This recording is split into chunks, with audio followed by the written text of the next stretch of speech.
Muy buenas tardes, espero que se encuentren ustedes muy bien. Pues bienvenidos a esta sesión de nuestra asignatura El mensaje liberador de Jesús.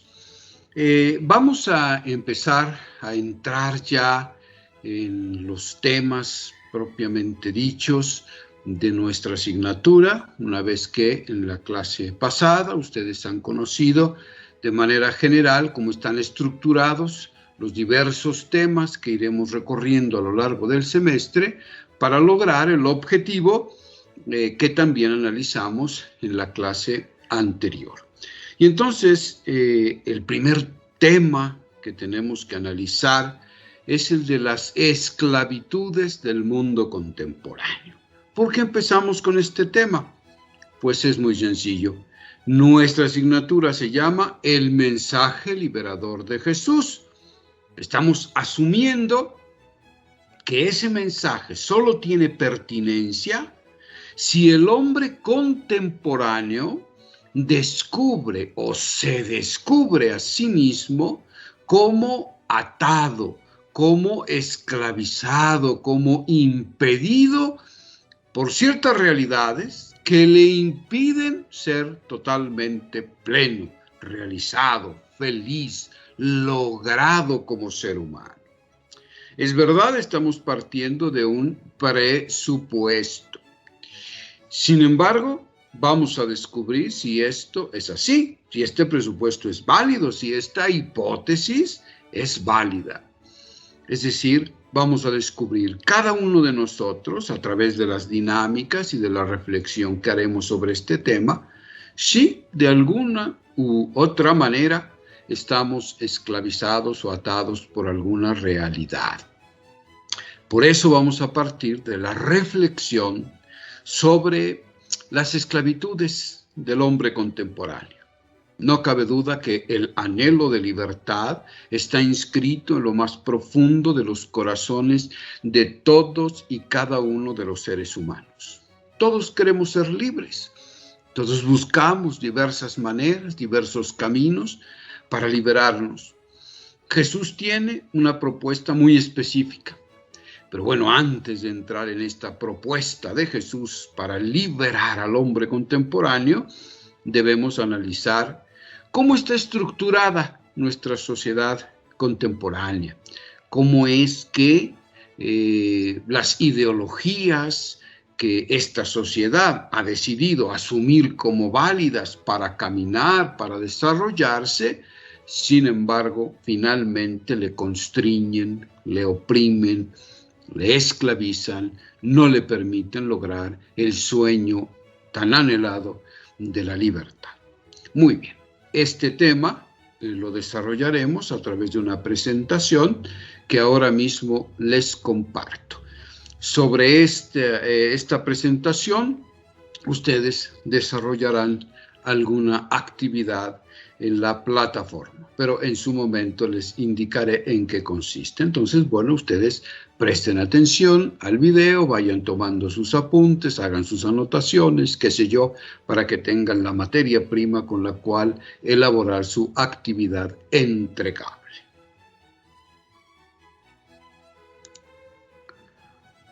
Muy bien. Nuestra asignatura, el mensaje liberador de Jesús. Esclavitudes o ideologías del mundo contemporáneo. Primero, tenemos que hacer una revisión de algunos conceptos fundamentales para entender el tema de hoy. ¿Qué es la cosmovisión? La cosmovisión no es otra cosa que la manera en la que cada uno de nosotros y también un colectivo humano, es decir, la sociedad a la que pertenecemos, interpreta la realidad, el mundo, la historia, los acontecimientos de nuestra vida. A uno mismo, el ser humano es un ser interpretativo. No tiene acceso a la realidad de manera directa. Tiene que interpretar lo que ve, lo que observa. Bueno, esa interpretación de la realidad, la manera de entender, la historia, el mundo, la realidad, a uno mismo. A eso se le llama cosmovisión.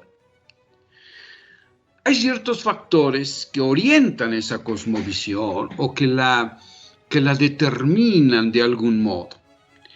En primer lugar, tenemos el contexto cultural, la cultura a la que pertenecemos, con todos sus valores, con todos sus principios, con los ejes que la articulan, que le permiten desarrollarse, las ideologías, es decir, sistemas de pensamiento que asume como válidos, determinan la manera en que una sociedad o que una persona que pertenece a esa sociedad va interpretando la realidad. Entonces, el contexto cultural en el que se nace o al que pertenece es un factor que de algún modo condiciona este marco interpretativo del ser humano.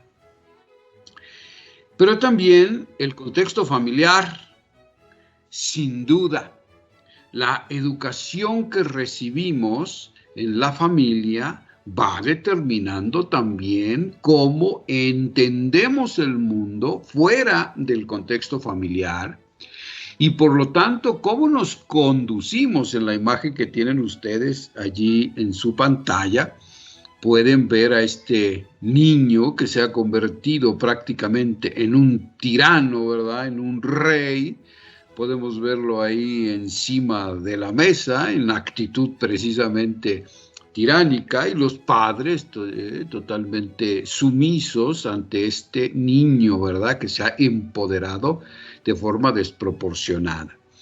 Bueno, este niño ha asumido, ha aprendido esa actitud en su contexto familiar. Él entiende el mundo a partir de lo que en la familia descubre como valores, como actitudes fundamentales.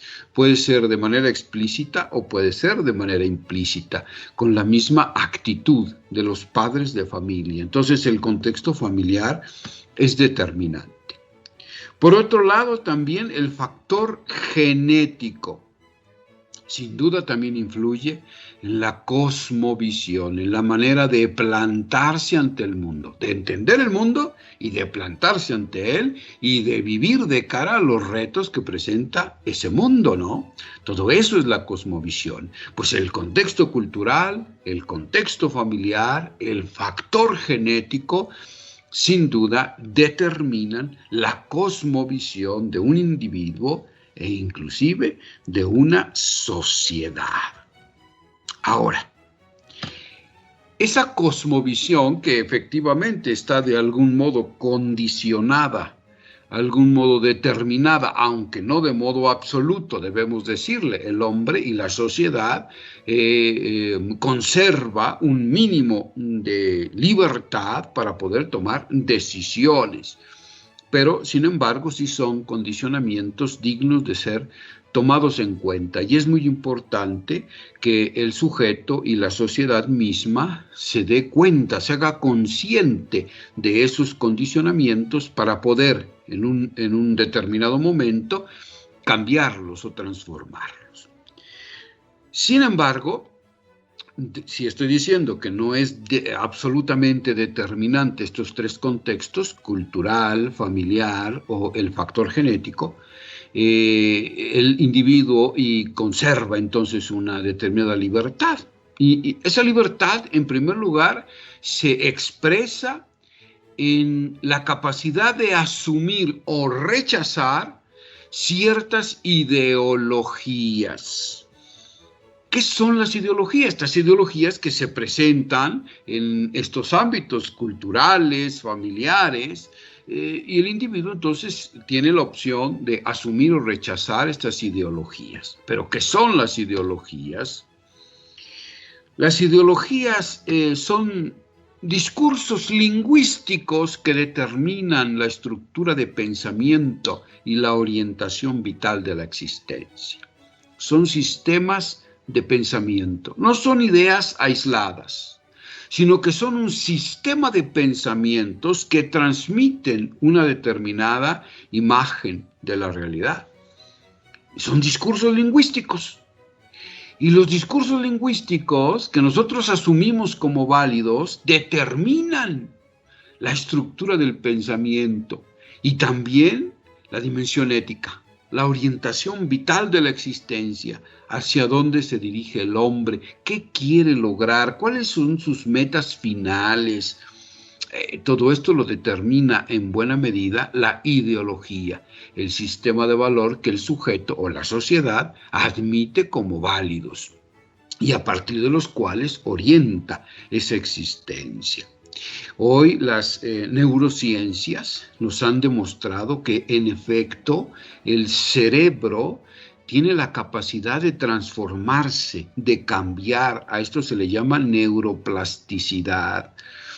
Y entonces los sistemas de pensamiento que asumimos, que son discursos lingüísticos, van transformando nuestro cerebro, lo van condicionando.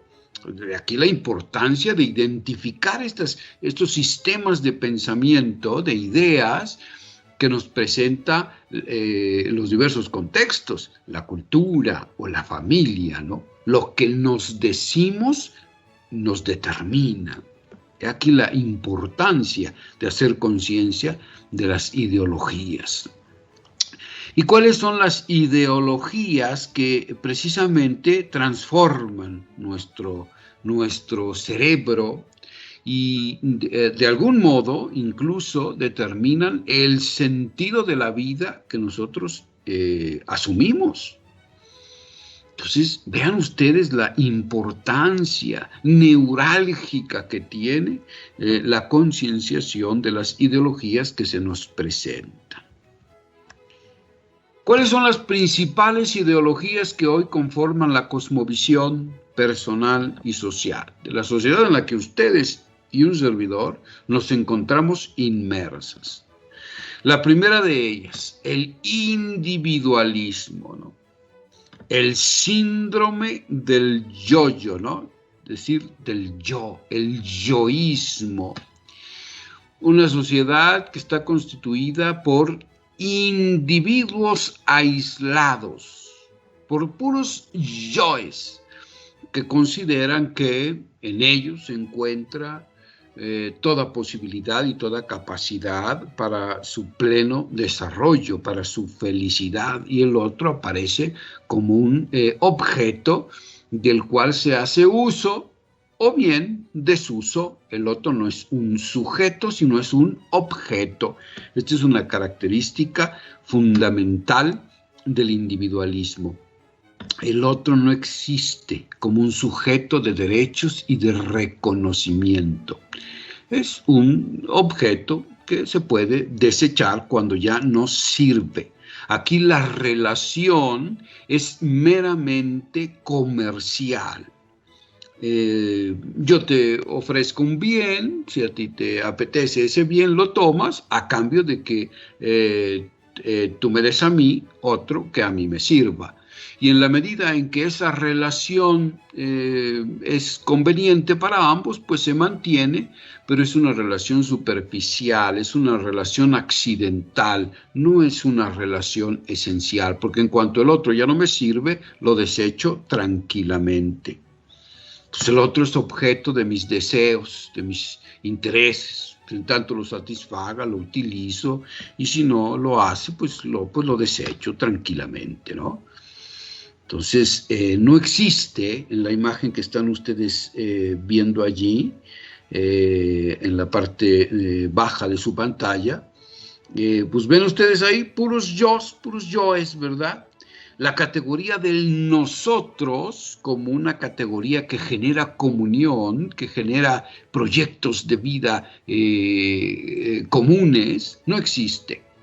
El nosotros es expulsado de esta sociedad fundamentada en el individualismo. La búsqueda del bien común es imposible, pues, porque solo se busca el beneficio individual. Entonces se pueden asumir proyectos conjuntos siempre y cuando pues, esos proyectos se correspondan con lo que el yo individual busca. Pero no hay realmente comunión con otros, pues solo se busca el beneficio individual. Como pueden ustedes ver allí, en esta otra imagen que les acabo de poner, bueno, pues efectivamente ahí se muestra que no hay un proyecto de bien común. Cada quien busca su propio beneficio, pero finalmente, y esto es lo paradójico de esta ideología del individualismo, no se logra el pleno desarrollo porque pues se queda corta la escalera en la que el individuo pretende trascender. La relación con el otro es fundamental para el crecimiento y el desarrollo personal. Si no, se quedan esfuerzos meramente individualistas, egoístas, fagocitantes, es decir, el individuo acaba finalmente por impedirse a sí mismo su desarrollo. Esto es el individualismo y esta es desgraciadamente la forma de relación más común en nuestra sociedad. No estoy criticando, y esto quiero que quede bien claro, no estoy denostando al sujeto como individuo. Desde luego, es importante que el individuo tenga sus propios espacios, pero aquí estamos hablando de una ideología que por eso se llama individualismo, que es como la degeneración de lo individual. Lo individual es correcto, cada quien debe tener, puede tener sus proyectos personales, la conciencia de la diferenciación con los otros, eso es un individuo y eso está perfecto y forma parte incluso del desarrollo personal. Pero aquí hablamos del individualismo. Cuando esos yoes que ven ustedes ahí en la imagen, esta en donde están los peloncitos estos observándose, ¿verdad?, en el espejo y ni siquiera prestan atención a los que están a su lado, eso ya se llama individualismo y es absolutamente nefasto para el desarrollo de las sociedades y de los individuos, desde luego. Entonces, esa es la primera de nuestras ideologías, el individualismo. La segunda ideología que estructura a nuestra sociedad actual, el hedonismo. ¿Qué cosa es eso? La búsqueda del placer por encima de cualquier otro valor. El sujeto que tienen ustedes ahí en la imagen es Dorian Gray, ¿no? Seguramente han escuchado ustedes de esta obra, si no, se los recomiendo mucho que la lean, ¿no? Es un sujeto que encuentra precisamente, pues hace digamos, un pacto con el diablo, ¿no? Y el diablo le promete juventud, belleza, placer, siempre presente en su vida, sin los estragos que estos excesos, ¿no?, de la búsqueda del placer en sí mismo, del placer por el placer de modo frenético, trae a la vida humana, ¿no? Y entonces esas consecuencias nefastas no le acontecen al individuo, a Dorian Gray, sino que se plasman en un retrato que le hacen a Dorian Gray. Entonces este retrato es el que va manifestando el deterioro paulatino, progresivo, debido a la búsqueda desenfrenada de los placeres de la vida, ¿no? Es una obra muy, muy interesante que les recomiendo leer o ver en película inclusive. Ilustra muy bien lo que es el hedonismo. Aquí no estamos diciendo que sea un problema el placer, sino entronizar el placer como valor absoluto, ¿no? Por encima de otros valores. Ese es el problema. En el fondo, lo que se busca con esta búsqueda frenética del placer es erradicar el dolor, erradicar el sufrimiento inherente a la vida misma. Todo ser humano se topa en un momento determinado con sus límites con sus miserias, con sus imposibilidades, con sus fallas, con sus debilidades, con su finitud existencial. Y eso le causa sufrimiento. Y entonces el individuo hedonista quiere ocultar esa realidad de su finitud, de su fragilidad creatural, a través de la búsqueda del placer. Y esto se convierte en una búsqueda frenética, desordenada, en la que se pasa inclusive por encima de los derechos de los demás con tal de obtener el placer o los bienes que a mí me causan placer, aunque en esa búsqueda yo aplaste al otro en sus derechos inalienables, ¿no? Un ejemplo de una sociedad hedonista, porque el hedonismo llevado a su máxima expresión, digamos, hacia su extremo, pues lleva a esta sociedad a deshacerse de aquellos que considera inservibles, ¿no? Aquellos que le causan molestia. Pues hay que deshacerse de ellos, los viejos, los que considera inútiles, los que ya no son productivos para la sociedad. Y existen actualmente sociedades, países en los que efectivamente cada vez es más clara esta ideología del hedonismo, que tiene claro que ver el hedonismo a un cierto nivel con la ideología del individualismo. El individualista es hedonista también, sin duda. Estas ideologías están entrelazadas, ¿no? Hay que deshacerse de los inservibles, todo lo que no nos cause placer, o al contrario, nos cause sufrimiento, o displacer, o incomodidad, ¿no? Como ese viejito que vemos ahí, esa mirada nos dice todo. La mirada de ese que se siente amenazado por una sociedad hedonista, que quiere deshacerse de aquel que ya no le sirve. Otra ideología, el relativismo. Perspectivas diversas, interpretaciones diversas, ¿no? Esto es válido. Esto todavía no es relativismo, precisamente porque somos seres interpretativos, seres que interpretan la realidad, y somos seres contextualizados, situados en un determinado contexto, en una determinada situación existencial. Dos sujetos pueden ver una misma realidad desde perspectivas diversas y por lo tanto sus interpretaciones son diversas. Allí, como pueden ustedes ver, uno de los sujetos lo que observa de esta realidad objetiva es que es un número 6 por la posición en la que se encuentra.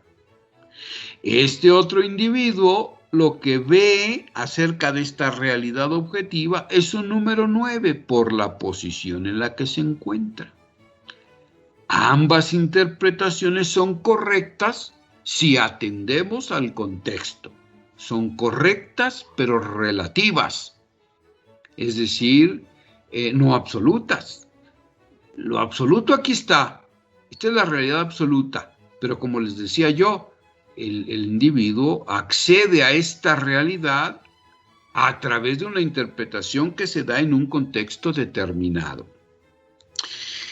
Esto no puede ser malo porque forma parte de la realidad finita del individuo, de la realidad contingente del ser humano. Sin embargo, cuando se lleva a extremos, cae entonces en la ideología del relativismo. Por ejemplo, el relativismo cultural. Es la actitud o punto de vista por el que se interpreta la representación del mundo, las creencias, valores y prácticas de un grupo humano de acuerdo con los parámetros de su propia cultura. Esto sigue siendo correcto, pero ¿cuándo empieza a surgir el problema?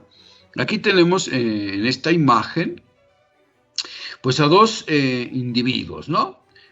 Uno, este que está aquí con el arma en la mano y va a sacrificar a este otro que tiene aquí amarrado, pues para él dice, no es nada personal esto que voy a hacer, este sacrificio que voy a hacer contigo, pues no es algo personal, es solo parte de mi cultura, ¿verdad? Ya yo considero que los sacrificios humanos, pues son algo correcto, no hay problema, pero le quiere imponer su cultura al otro, puesto que lo va a sacrificar, ¿no? Le quiere imponer su interpretación de la realidad. Y el otro, bueno, ¿qué es lo que dice? Bueno, en mi cultura es costumbre vivir muchos años. Claro, entonces, ¿cómo se concilia ahí el problema?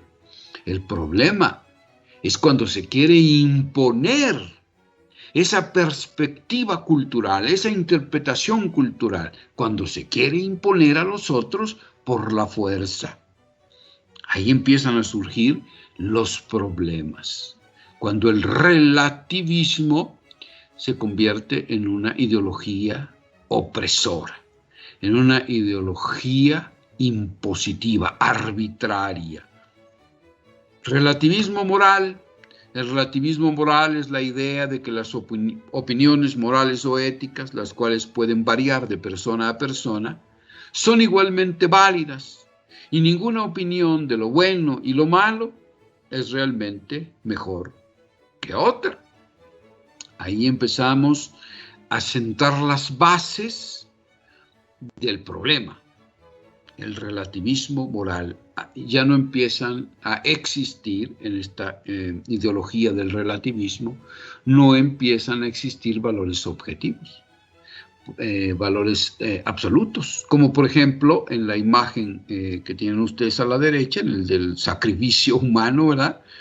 Pues resulta que el valor absoluto, que sería la vida, se relativiza, se condiciona a ciertos parámetros culturales, a ciertas interpretaciones subjetivas y por lo tanto parciales, ¿no? Cuando la vida debe ser un valor absoluto.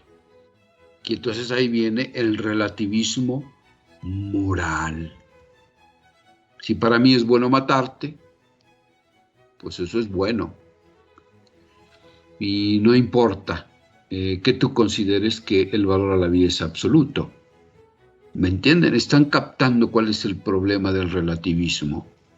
Cuando se atenta en contra de valores que son objetivamente absolutos, como el valor de la vida, el respeto a la vida en todas sus formas. El relativismo moral empieza a generar confusión.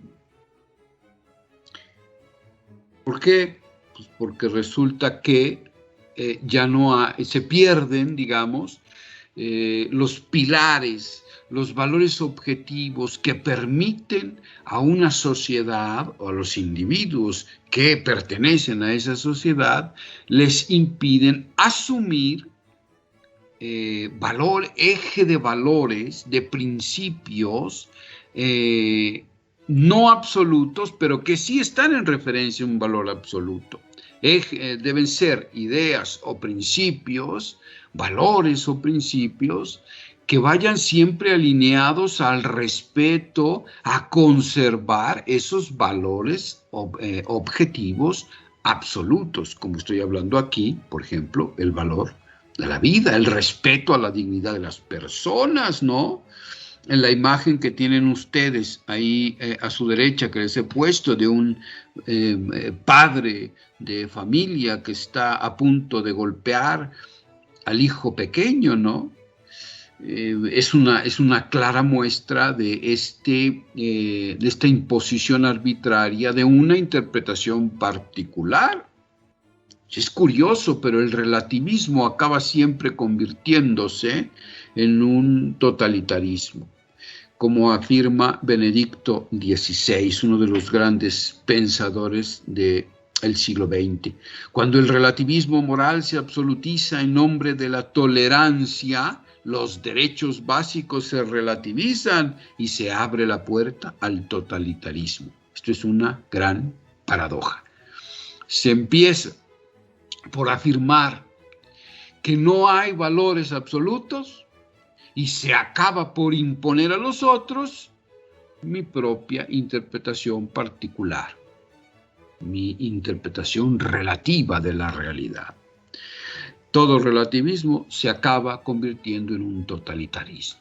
Entonces, aquí, ¿qué es lo que se está proponiendo como contraposición al relativismo? El descubrimiento de valores absolutos que permiten conducir la vida humana por caminos certeros hacia su plena realización, respetando siempre la dignidad del otro, los derechos que son inalienables de los demás. El relativismo siempre acaba convirtiéndose en una bota totalitaria que aplasta los derechos de los demás. Otra ideología muy presente en nuestra sociedad, el absolutismo o fundamentalismo. Es la ideología que considera que una persona o un colectivo humano posee la verdad absoluta sobre una realidad. Es decir, solo yo tengo la razón y la verdad. Ustedes y sus encuestas mienten, malditos, dice ahí la imagen esta, ¿no? Solo yo tengo la razón y la verdad. Eso se llama absolutismo o fundamentalismo. Y desde luego que puede ser religioso, pues es el que más se muestra, ¿no? Digamos, en las... porque es uno de los que más vende, digamos, ¿no? Las noticias sobre fundamentalismo religioso, ¿no? En cualquier tipo de religión, ya sea el islam, el cristianismo, el judaísmo, etcétera, ¿no? Cuando un individuo quiere imponer al otro sus creencias religiosas, ¿no? Es lo más ridículo que puede haber, ¿no? O sea, solo yo tengo la verdad sobre esa realidad a la que llamamos Dios, y si no quieres reconocer la manera particular en la que yo entiendo y expreso ese misterio, entonces te coloco fuera, te excluyo, te violento, incluso en casos extremos te asesino, ¿no? El fundamentalismo religioso está presente en nuestra sociedad de manera muy fuerte. Pero también, por ejemplo, el autoritarismo patriarcal, ¿no? Es decir, el padre de familia, la madre de familia, que quiere imponer a sus hijos sus ideas, sus sistemas de valores, ¿no? De pensamiento, sus ideologías, que él ha aprendido hacia atrás en su familia y en su cultura, y considera que esa es la única manera válida de vivir, ¿no? Entonces es el padre que le quiere imponer al hijo lo que tiene que estudiar, cómo tiene que vestirse, cómo tiene que pensar, cómo tiene que comportarse.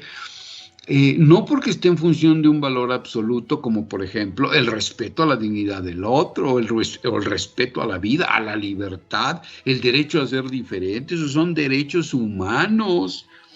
El absolutista no respeta esos derechos. Él quiere imponer su voluntad. Y esta ideología está presente a todos los niveles en nuestra sociedad. En la familia, pero también en el gobierno, ¿no? En la política, que nos quiere imponer un determinado sistema, un determinado modelo económico, en fin. El ambiente cultural, ¿no? Por ejemplo, nos quieren imponer la creencia en un determinado y único modelo de familia, ¿no? Ese es el bueno, ese es el correcto, y el que se sale de esos estereotipos, bueno, pues es criticado, excluido, etcétera, ¿no? No se diga, por ejemplo, en la diversidad de orientaciones sexuales. También aquí se presenta un problema muy grave en nuestra sociedad. O la imposición de ideologías como el machismo, ¿no?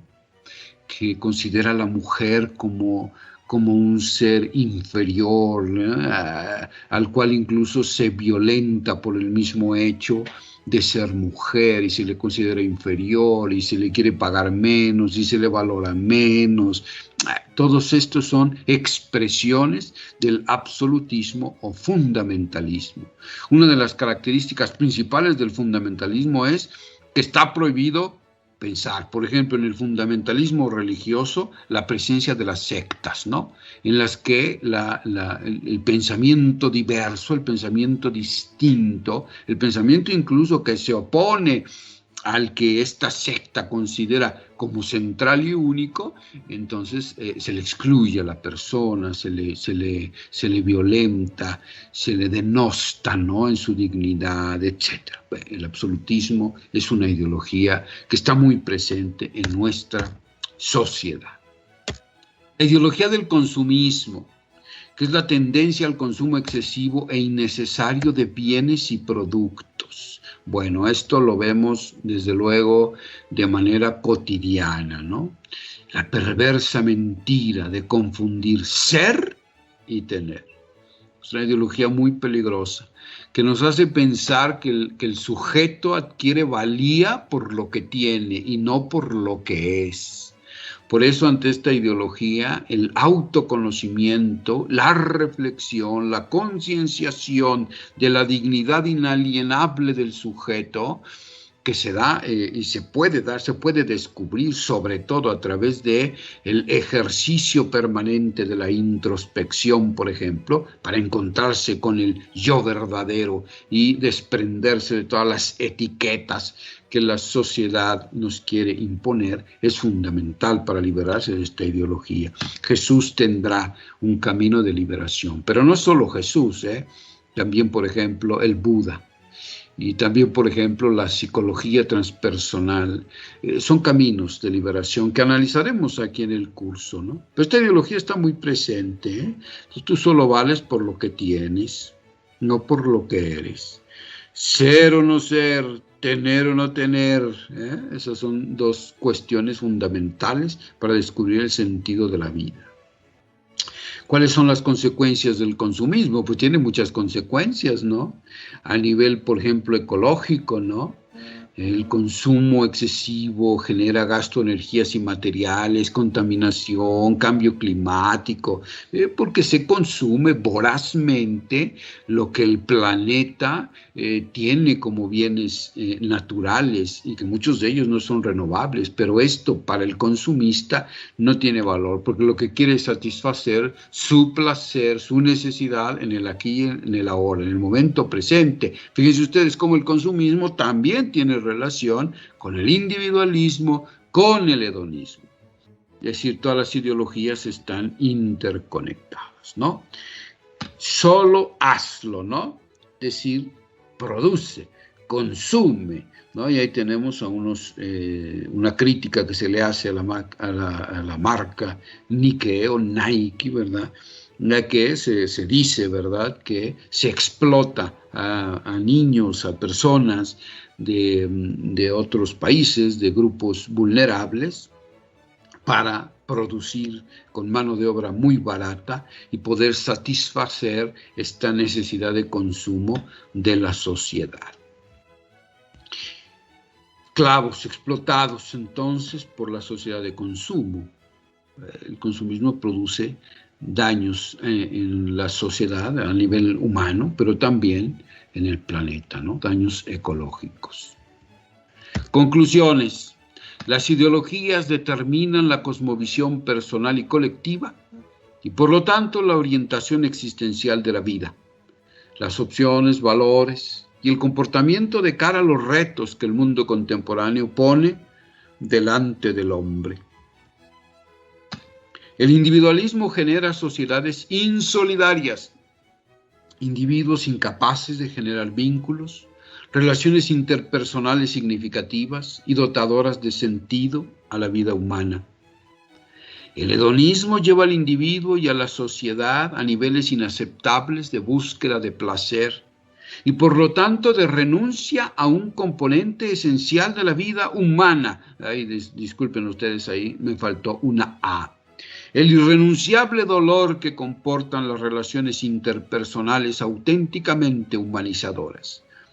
La dosis de renuncia al propio beneficio para buscar el bien de otros.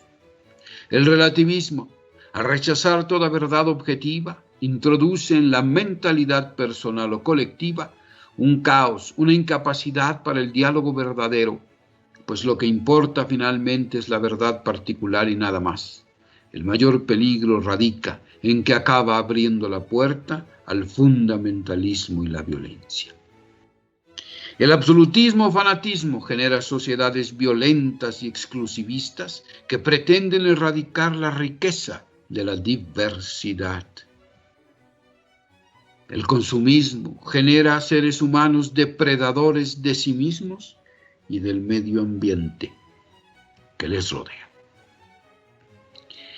Muy bien, pues yo les dejo entonces trabajando en la plataforma para que puedan ustedes realizar todas las actividades allí indicadas y puedan subir finalmente su trabajo, su actividad entregable.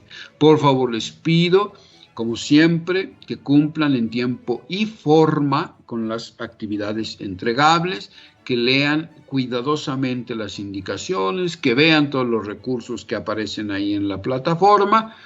Y yo estoy aquí acompañándoles en Microsoft Teams para resolver cualquier duda que puedan ustedes tener. Estaré durante todo el tiempo de la clase aquí presente. Muy bien, pues a trabajar entonces y nos vemos en una próxima ocasión. Chao.